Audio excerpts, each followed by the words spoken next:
Good morning, everyone. President of Armenia, Armen Sargsyan, First Ladies, Your Excellencies, my lords, ladies and gentlemen, thank you for joining us. My name is Yalda Hakim and I'll be your Master of Ceremonies over the next 2 days.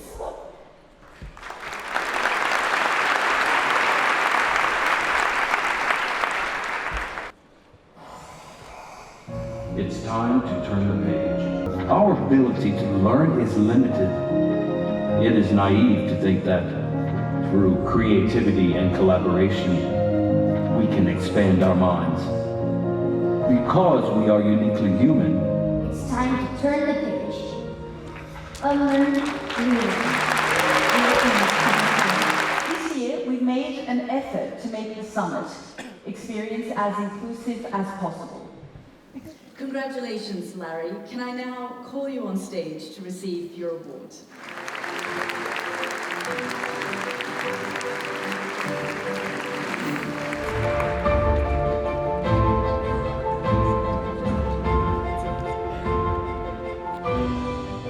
if I get you to just step on that side, that would be great. And to present the Wise Prize for Education, may I please invite Her Highness Moza bint Nasser, founder of the Education Above All Foundation.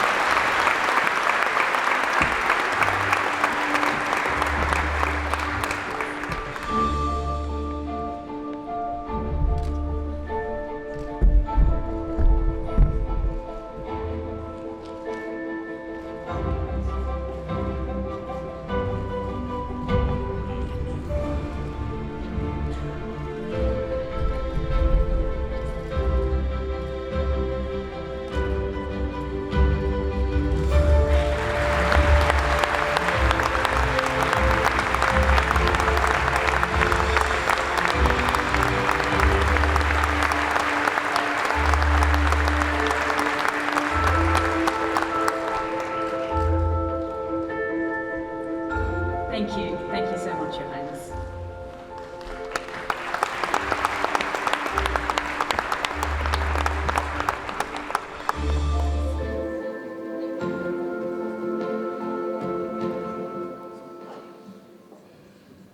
Your Highness, Your Excellencies, my lords, ladies and gentlemen, it's a great privilege to be here and to speak to all of you. And I would like to start with thanks.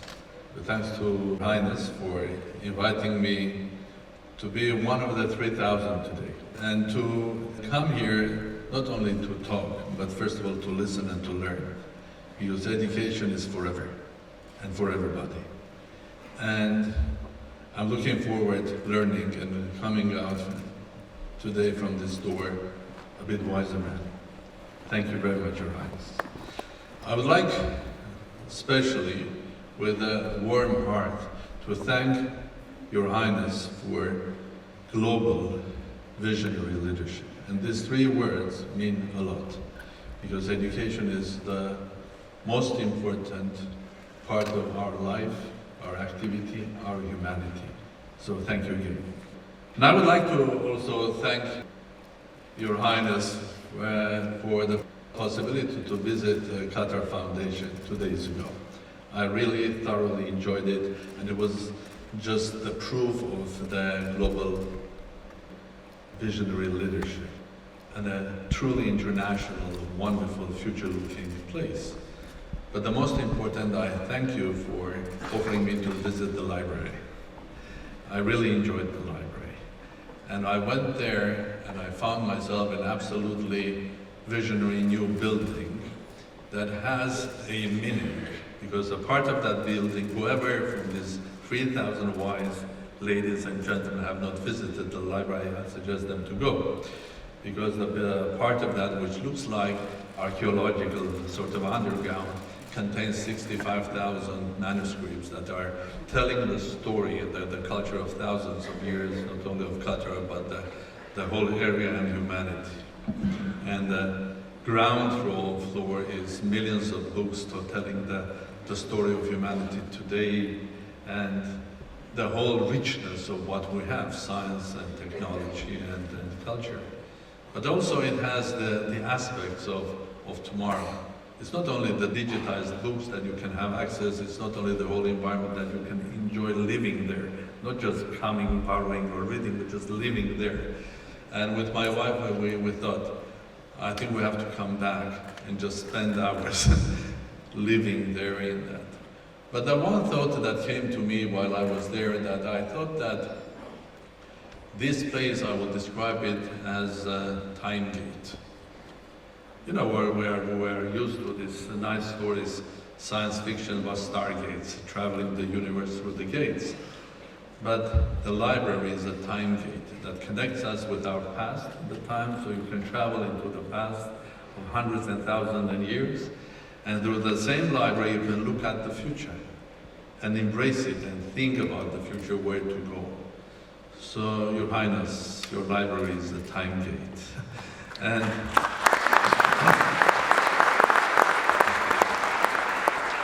And of course, when you are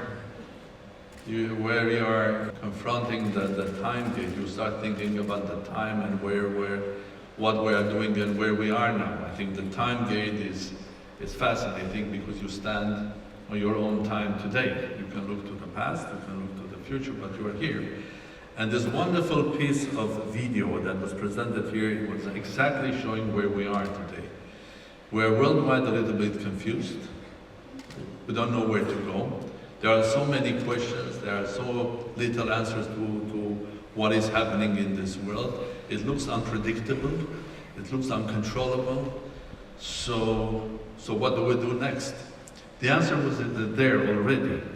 But let me make a small contribution from my side. And again, I will use the time gate. I'll take you back another, let's say, 150 years back in the history. Because history has this pattern of repeating it. 150 years ago, the humanity was using the great ideas and theories that created by people that Isaac Newton and others. So classical mechanics and science was controlling everything. We had the answers to everything. So the science were comfortable, they could describe the whole thing, the universe, the planets. But then occasionally situations and research started when especially they started going into the deep in the universe, or deep in the smaller scale in the atom and elementary particles. It looked like we have a confused situation. The classical mechanics couldn't explain what was happening. It was absolutely confused. And when I compare the story 150 years ago in science with today, this is much bigger on scale, but it's the same story. And I think scientists were confused. Of course, most of the scientists were also teachers at big universities that were confused as well what to teach to their children because there are so many questions unanswered. And the answer came to itself. The human genius in the name of Albert Einstein, Paul Dirac, Heisenberg, people that created the theory of relativity and the quantum mechanics. It's not just a theory or a discovery, it's something that basically changed the whole approach, the whole philosophy and the logic how to approach things. But things that could be described as simultaneous in the smaller scale, in quantum world, you have to change your whole thinking.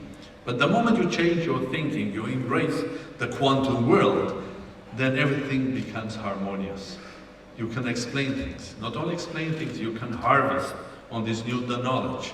And the next 100 years, the world, the societies, the countries, we all were harvesting what was created with the new thinking of the quantum world. I think that's why we can fly to the space, that's why we can have our mobile phones, that's why we have new health units starting from MRIs and so on. So thanks to the new thinking and approach to nature and the rules of nature. So 100 years ago, we had the similar situation. Confused, didn't know what to do, more than 100 years ago. Then a new approach, the human genius, put everything intact. When I think about the world today, it's a much more larger scale of a confusion. So, what do we do next? So I will use again the time gate. So let me look what's happening in the future. Together with you, I'm not going to go in the future 100 years or 50 years, even the one that is near to us, 5 years or 10. The world that we're going to embrace, or we're embracing too, is absolutely different. And there, when I look through the time gate, I see a big slogan, "Welcome to the new quantum world." Or what does it mean here? It is the world that individual power matters.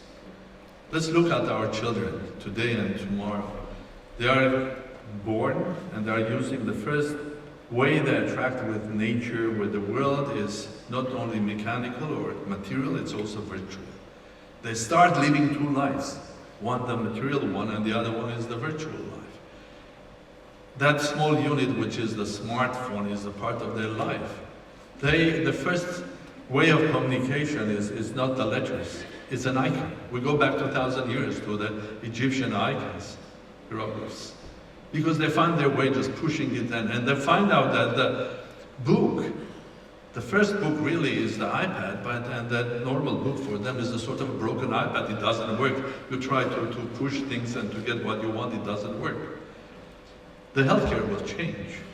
Because with the artificial intelligence and quantum physics and quantum discoveries coming in, we'll be able to read completely, very fast, our DNA, the results of the full body MRI. The whole idea of healthcare will change. We'll live longer.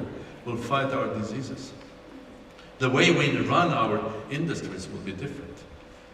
Because making a car, I mean, you need an infrastructure, a nation where where workforce is low, engineers, but the new electric cars, they have 10, 15, 20 times less spare parts. So your life will be different. We'll go to a shopping mall because that's the place you go for entertainment, for having time, for going to cinema, for going to restaurant, but in the meantime you order a car. And the car will be done by two robots for you according to your specs. So where is the human activity? The human activity is the creativity to design this, to control this. So we are getting enormous power for an individual. The individual which is interconnected now. We are already quantum in the sense that our communications are with the speed of light. We're already quantum that because each of us is walking the street, having in the pocket the world knowledge. The whole idea is, the whole question is, can you use it? Can you make something nice or important, creative from that knowledge? Because the knowledge is in your pocket, tomorrow it will be in your skin, with a direct connection to your brain. So it changes the whole atmosphere of industry, because you don't need only engineers or the infrastructure, because the idea or the culture of startup becomes so powerful. The power of individual creativity. That is the quantum world that we're going to live in. And we're started already living in that world. So the question comes, and of course, quantum becomes a part of our politics as well. As we all know, politics, entertainment were always apart, together living. But this is a new world where both entertainment is becoming interactive, and politics is interactive as well. And I think watching the Game of Thrones is fascinating. But the biggest entertainment in the world today is football. But there's something which is bigger. It is electronic football. Because people like more to watch other people playing, and they take the part in that game. So interactive interconnection becomes the full body of our life, including entertainment and also politics as well. So, what and how to educate our children? What is the image that we'd like to see? I don't have the right to cover or come up with a comprehensive answer to this question, because that is why we are here. That's why I am here, to learn from you. But let me share with you some ideas. Of course, in the future, if I look again through the time gate, of course, the next generation should be healthy. Next generation is to be healthy, first of all, physically healthy. They have to be also, it's not only, some people say you are what you eat, or you are what do this or that. It's a comprehensive altogether. The next important thing is that in order to educate people, we have to accept giving them the knowledge, the way to attract them here. I think education has to have one important function. I'm asking to add to it. Education has this great mission to find the talent. Because every child is born with a talent, maybe one or two. I mean, you cannot educate Bach writing music. He was born with that. But you have to create the right environment and to support the talent. So every child, be that a carpenter, and I take this opportunity to congratulate with a great achievement, Larry. So this is as great as the music of Bach or Beethoven. And so the task is probably to find the talent, and it's not easy, because it's not easy, we all know, even in our families, to find. It needs passion, it needs love, it's not hard work to find that. So that's one aspect that I think is important for children, to find their talent. The second one that I would like to add to your discussion is that even if you are successful, you are talented, you are powerful, you should not ever forget that, of course, there are millions and millions of talented people around you worldwide, but there are another hundreds of millions that are deprived. They don't have access to the same technology, data, information as you have. So never forget about others, because the same geniuses are not born in rich places. They can be born in a small village, somewhere unknown. So there is a duty to always remember about them. And the third point that I would like to add is that the new driver of our life, the young lady or the young man, of course, have to believe in themselves. They have to believe that you can be a startup and you can be successful, because this is a time of startups. This world is a startup, because we are starting from scratch, and we're engaging in a new world, which is this quantum world, the world of not only the fourth industrial revolution, but a world that everything is not rapid, but rapid. But again, the same thing, because rapid is also very, very fast. It's very fast, interactive, interconnected.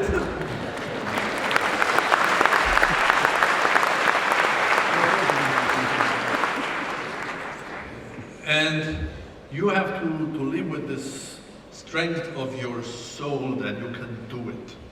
Because the success is not only getting the right education, going to the right place, the right university, the right company, to be the vice president. You can be even not doing all of that, but you can become the founder of the Apple, or the Google, or the Facebook, and the sky is the limit. So believe in yourself. But is all of this enough? The knowledge, the data, the belief? I think no, there's also something which is very, very important. It's who you are your values, your human values, your faith, your culture. You have to know your culture very well.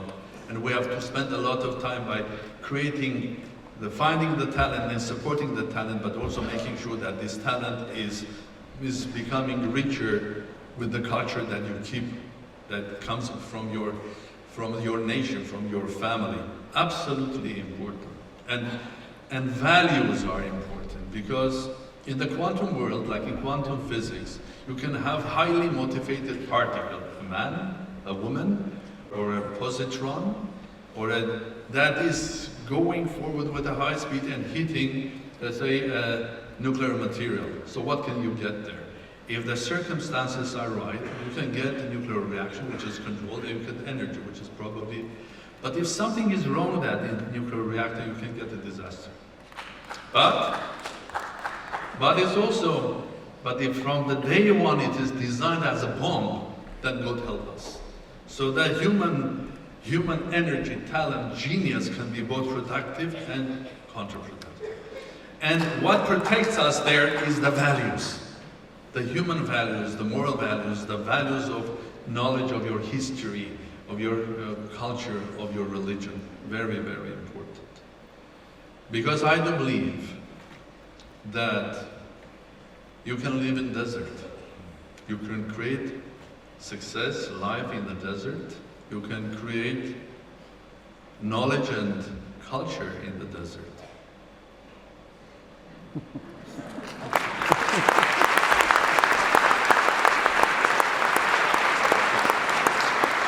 But you cannot create life, success, knowledge in a moral and cultural desert. There is no way we can do that. What we can create, we will stay in this desert. If we don't support our education, our knowledge, our energy with morality and values.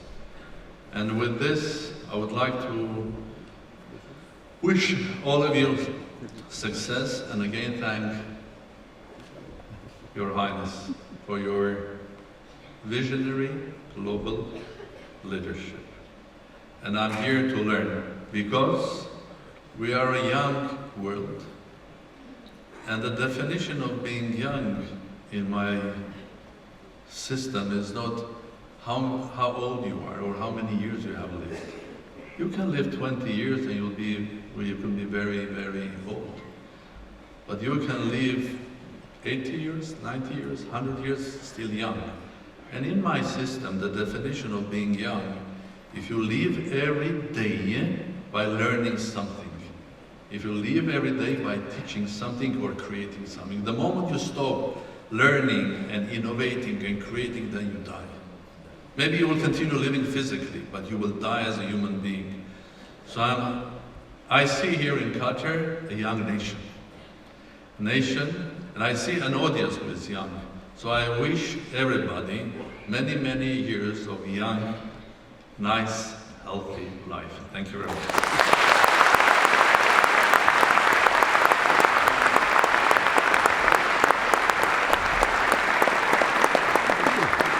Thank you, Mr. President.